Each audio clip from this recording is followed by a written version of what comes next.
Into the gap this time, Ponting. Superb on-strike play. Two straight. We can't do that to Ricky Ponting, one of the best on-strike players in the world. Again. Great use of the feet. Trying to two straight, certainly, but Ponting beautifully balanced. The previous four as well. His heads down over the ball, timing superb. This time he gets it fine. Another bound, there's the red glance. Far too straight Ponting. It's a big learning curve and really chasing enough of everything to be spot on. Ponting gets fine, that's four. Pushing it down the leg side at medium pace, he just swung around, four more to Ponting. More people saving the boundary and the single. That's better. Well, maybe two for that. Look for two. Should get it. It's good running. It's not always the easiest place to bat when there's more fieldsmen saving runs. 1 for 94. It's Trevor is the bowler, and Ricky Ponting is the man forcing the mistake in the field. England have just had a nightmare on Australia Day, as if to rub salt into their gaping wounds after this tour.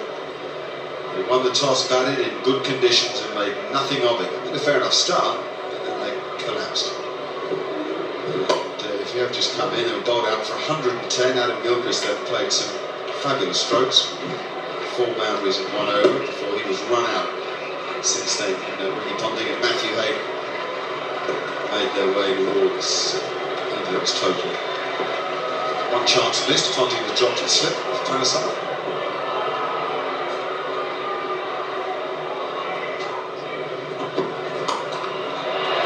And Matthew Hayden finds a boundary. A characteristic stroke. Just out of the reach of Thanissaro, wide mid-on. A loud cheer. Relief, I think, as much as anything from the crowd as well as from Matty Hayden. I think the pictures of the fish got Matthew Hayden going. He loves his fishing.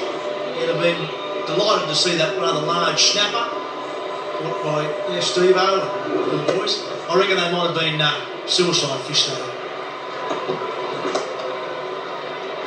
I don't care how many balls I face. The bottom line is, for Australia, we get there within the 40 overs, we win with the bonus point. It's a glorified net session, if you like. He's played in watchful fashion, always mindful that he's behind the 8 ball in terms of a strike rate, but he's doing his job, and hopefully the selectors are looking, thinking, well, he's doing what he's had to do, he's not sort of setting the world alight. Maybe this will go a long way into setting up some form that he can carry through this Commonwealth Bank series.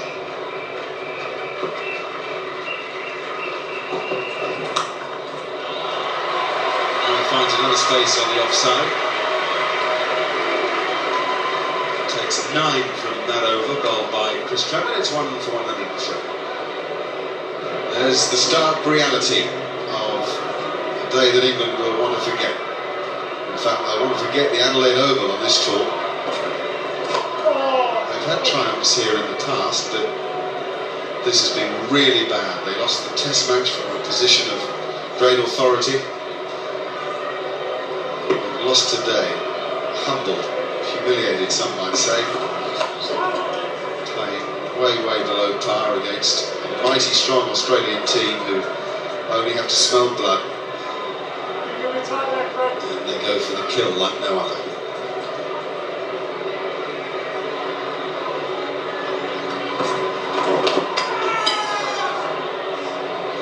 Yes, go back to the third night of that game, Adelaide Oval Test match.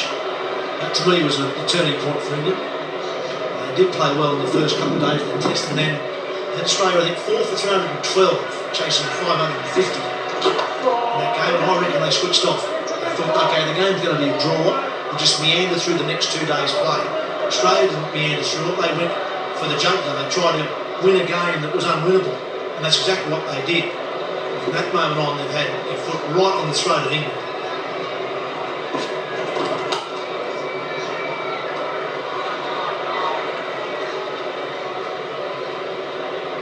Yeah, I think the reality, though, when you match the two sides up, is the Australian side has got such greater talent right the way through, balance, and feel that with all the recent success and the confidence. But England would always struggle in this competition against them, but they're not putting up a fight. I think there's probably too much talk going on in the camp, not enough action. And really they're at a loss to find a way out of it. Maybe it's time for a day or two to get out of the nets and enjoy some of the sights around the States. Go and play some golf. I don't know what you think about that, Tub, in terms of, when it can get so heavy, this game can become the most complicated game in the world, and yet it's a simple game. Sometimes you might need to walk away from it for a couple of days. It's got to that desperate level, I think, with England.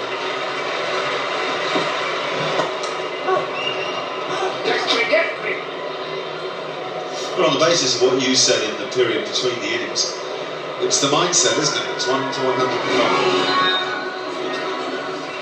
Just 6 now for Australia. And Ponting's trying to do it in one hit, he won't make it. It's 4 of them, however. Well, that's incredible in itself, the way in which the captain of Australia wants to finish this game. He was trying to hit that into the member stand. And more salt to the word for England, he didn't quite get hold of it before. And now 2 runs for victory with the intent. So I'm going to finish at this ball. I reckon he wanted to get a 50 with a 6. He's now 49. So he's got a chance to hit the winning runs and make a 50.